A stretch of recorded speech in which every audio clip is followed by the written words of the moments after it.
Hey, what's up, everybody? It's Rastaboy TV, and you know it's your boy, The Real Rastaboy. Y'all can find me on Twitter, Instagram, and Facebook all the damn same time, right? Oh, God. I just got in, so I was not live tweeting with everybody else on Twitter tonight while watching Kandi's wedding, because I was in Baltimore at the Baltimore African American Festival that was today in Baltimore. They had Brandy. Brandy ripped the stage. She did songs from Wildest Dreams, some from her album Aphrodisiac. She did Sitting on Top of the World. She did obviously Put It Down with Chris Brown. She did The Boy Is Mine with Monica. Well, no, all these people weren't there, but she did all them songs, and I was like, go be. And I'm saying, like, she was looking stunning. I'm like, she was wearing short shorts, leopard print. It was leopard print or tiger print short shorts. She was wearing this nice mesh see-through black top, and she was rocking them nasty cute braids that she always was rocking, and they were tight as hell, because I was not even close to her, and I could see how tight her braids were. She did a good set. Johnny Gill was there. I didn't get to see much of him when I got there because I got there a little bit late. However, he was there. He was in black and black, as hot as fuck. He was wearing what was he wearing? Black long sleeve shirts and some pleatherette looking pants. He was too hot. It was too hot outside for him to be all dressed in so much black. Mario was there. I didn't get to see him because I got there a little bit late. That guy from the Preachers of LA. I think his name is Dietrich Hayden, whatever his name is. Dietrich, the gospel guy who sings, who does a lot of all that praise and worship stuff, gospel group thing. And he was there. The guy from Preachers of LA that comes on Oxygen Network. He was there. Also Tracy, sorry, not Tracy, but Elise Neal.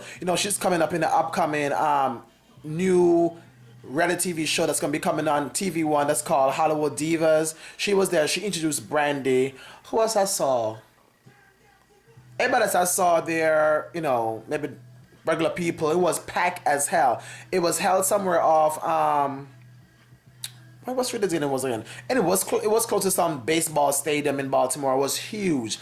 I went to the Philly African Festival, and it was it was big because it was in South Philly, but this one took the fucking cake. It was huge. I'm thinking, no lie. Food lots, drinks lot, the people was there it was so many parking lots, pack of people. It was so huge. I'm telling you, it was really a good turnout. Thank my friends for telling me about it so late, but they said better late than never. I went down there, got a little bit late with all the traffic and shit that going on the highway. I got there in time before Brandy performed. She didn't come on stage till maybe 8 o'clock. They said she was going to be coming on at 6:30 to 7:30. She come on I think 8. But Johnny Gill was up there doing his thing for a good minute too, so he took a little bit time on the stage. But I was glad I got there, when I got there, because Brandy was not on stage yet, and I saw a little bit of Johnny Gill. He did my. Sure looks good tonight. Anyway, it's Kandi's wedding recap. That's why I wasn't live tweeting with, and I love to live tweet with everybody during the Kandi's wedding. So I can give my little 2 cents. But I gotta do what I gotta do. I gotta be there in Baltimore, check my girl Brandy out, and check the little festival out also. It was a lot of stuff popping. I'm so tired right now. But I came home and went straight to the DVR and watched my Kandi's wedding. I think we're on episode. That's what episode we're on. Right, episode 6. I think the next episode comes out next week, which is gonna be the wedding actually. So it's it was only a 6-7 series episode, which season. It's not gonna be a long drag though. Thank God for that. But anyway, tonight at Kandi's wedding, I'm sure y'all saw all the mess. It was discussion of the prenup, also the bachelorette and the bachelor part that they both had respectfully. Sorry, not respectfully. Individually. Obviously, Miss Mama Joyce is up to no good as always. She just having an attitude for what I don't know. She went to Derek J's salon to get a consultation because they're doing he's doing both of them here, it seems like. And while Kandi was getting her hair cousin teacher because she was trying to do the same thing. Remember the same hairstyle that the bride had on in Coming to America, which was like a high ponytail, like right in the center, and then she had like a lot of crinkly waterfalls hair coming out. And Kandi wanted the same thing. Obviously, by the pictures we saw and obviously the promo, we know that they're not getting this. She didn't get the same hairstyle, thank God. But anyway, while she was there getting her little consultation from Derrick J, Mama Joyce came in. You know, she had to give her a little isms. You know, tonight she was turned up as always, and she was talking about obviously the fight. Well, not really the fight, a little argument that she had with Mama Sharon, which is Todd's mom, and that was that. You know, I'm not going to dwell on it. Tonight also what kind of stood out to me also when Kandi and her mom went to look at their brother. Sorry, her brother, her son, deceased grave at the graveside. That was kind of a bit touching because you know it's hard to lose somebody, especially and so young. Because Kandi said he died when she was what 15. So he was 22. I think she's 7 years older than her. So he was 22. She was 15. So that's a young age for anybody to die. I think it was a car accident. It seems like based on how they were, saying it in the Tonight episode. I'm not really for sure if he died in a car crash, but it seemed like it was a car accident. But it was very touching to see how Mama Joyce kind of break down a little bit and come a bit more realer. Because she's a bit tough sometimes and goes so turned up for what I don't know if she's doing this for the cameras, but anyway, Mama Joyce was really I like her. She was she in that scene she was very relatable that time about her son's passing. But also anyway, tonight was about a prenup. Also, prenup is prenup, and they've been talking about a prenup for I think before the special came on. They'll be talking about prenup from the ATL Housewives last season. So Todd finally met up with his lawyer, and the lawyer that Todd is using the same lawyer that Nene used and the same lawyer that Portia used. So I guess he's some big top known lawyer in ATL because everybody seems to be using him. Hopefully it ain't that expensive because lawyers can be mad expensive. But anyway, these people are making big money, so they can afford any kind of little lawyer fee for any little needs that they need him for. Anyway, he pointed out to Todd tonight that the prenup. Do y'all know that Kandi said in the prenup that if they get divorced or they, obviously they separate, Todd has to move out of the house within 30 days. Child, who can find? I couldn't find even a house or apartment within 30 days. Unless you're gonna take whatever you can find or go stay in some motel or hotel. Kandi had this big old nasty mansion that she has that has like a west wing or some kind of wing. And you're gonna tell the man that he needs to get out in 30 days. Yes, I know something after breaking up, you don't want to see the person every damn day, all up in your face and all that stuff. So yeah, but when you tell somebody they're gonna move in 30 days, that's like you kicking out a regular tenant. That's why Todd needed to make sure his house was on that damn deed. But I guess Kandi made sure her name was on that deed because she paid for it. He only paid the bills, it seems like. But anyway, that was one of the thing in the prenup. Also, I think it wasn't clear about the earnings that they did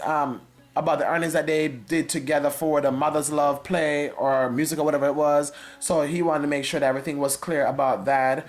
Also about if she dies, then he gets nothing. We're not even thinking about debt, but you gotta put everything there because you never know what may happen. But she has as in there, if she Kandi dies, then Todd gets nothing as the widow. That like really. Anyway, what else? Saw that stuff in there that I was. Oh, if Todd gets sick or something like that, if he gets sick, then I don't know, some stuff about, I don't know, like, prenup can be so tricky, and so, but Todd said he want to keep his stuff, she keep her stuff, I guess anything that, I guess they accumulate during the marriage, I guess it's 50-50, I don't know, I didn't get the final exact information on the prenup, but it seemed like Kandi had this shit on tight lock. Anyway, Todd was not in agreement with the prenup, so obviously he ain't signed it, and obviously got a prenup 2 days before the wedding. And tonight, Ken let us know that the reason why he got it 2 days before the wedding because Todd didn't secure a lawyer until 2 days before the wedding because he said he only wanted to see the final draft. And with a prenup, you got to go back and forth, changing stuff. But he only wanted to see the final draft when it was ready. So he didn't get a lawyer actually based on what Kenny said on Watch What Happens Live with Andy, until 2 days before the wedding, which was, to me, too very close.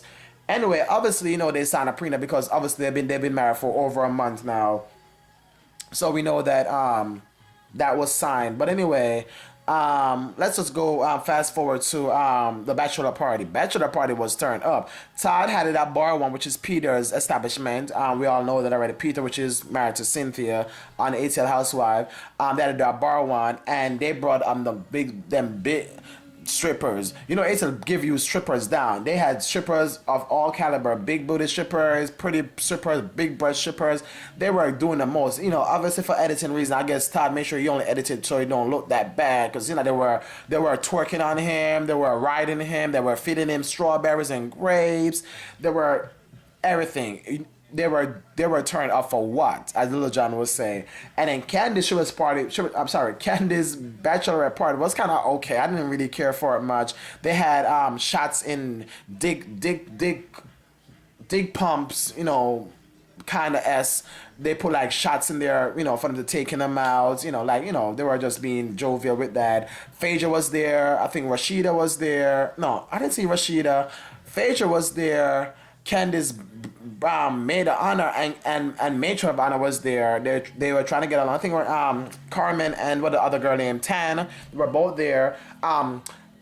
Candy's mother-in-law was there. Candy's mother declined the invitation, which I'm glad that she did, because she's too much sometimes. Also, Candy's aunt was there, the one that's kind of like Todd mom.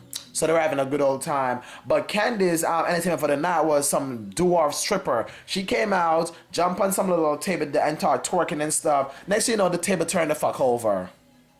Child, I'm like... Then it turned over, then Candy went to find out the girl is okay. She didn't even pay Candy no mind. She kept on twerking, doing headstands and twerking and splits and stuff. I'm like, girl, calm down. You're short ass self. Then not even only that, then the next show was some big booty. I think one of them was Angie. I don't know what her name was. Some big booty shit, but they brought out next. Brought out some big old nasty ass, big old donkey, wide, swampy elephant booty girl to come twerk. And she was just giving, child, Phaedra, I'm sure you were in charge of entertainment. And you could have found some nice big dick, fabulous, hunky, nice chocolate, light-skinned, Rican, whatever kind of stripper that you represent there in Atlanta, and come to the Candy stripper party. Bachelor party. You had them nasty ass, when it's not a dwarf, it's a big booty, old, out of shape bitch that's stripping and, not really stripping, just twerking and dancing and stuff. Anyway, if Candy love it and everybody else there love it, I like it. And it seemed like Candy had a good time based on this being a different experience, kind of for her. She was expecting some ding-a-ling-a-ling. And everything like that, but she got the opposite, because based on that Miss Phaedra was one in charge of the damn entertainment, seemed like she ain't get the usual, which is normally the big dick strippers. Anyway, next week is the next. Sorry, actually, I don't think next week. I think they're gonna be off next week. I think they said the finale for the wedding is June 6th. I think we're not seeing any Candy's wedding next week Sunday. But anyway. I'll be here to give y'all the recap of that wedding, because I'm going to break the dress down, the wedding dress, the drama leading up to the wedding, the reception, the decor. I'm going to break everything down to y'all when they do air on the July 6th. Okay? So make sure you're keeping it locked here on Rest the Boy TV, because, I'm going to give y'all the 411 about everything about that wedding and some. So make sure you go like this video, comment to let me know what you thought about tonight's episode. And if you were also at the African American Festival in Baltimore today, make sure you go to my Instagram and Twitter page and check my pictures out and some of my little mini videos of Brandy performance at The Real Rasta Boy. Okay? And also check my blog out, therealrastaboy.blogspot.com. And what else before I go? Also subscribe. Constantly subscribe and share my videos on your Twitter, Facebook, reshare it, forward it, whatever. Get my video out there and let me get some more subscribers, okay?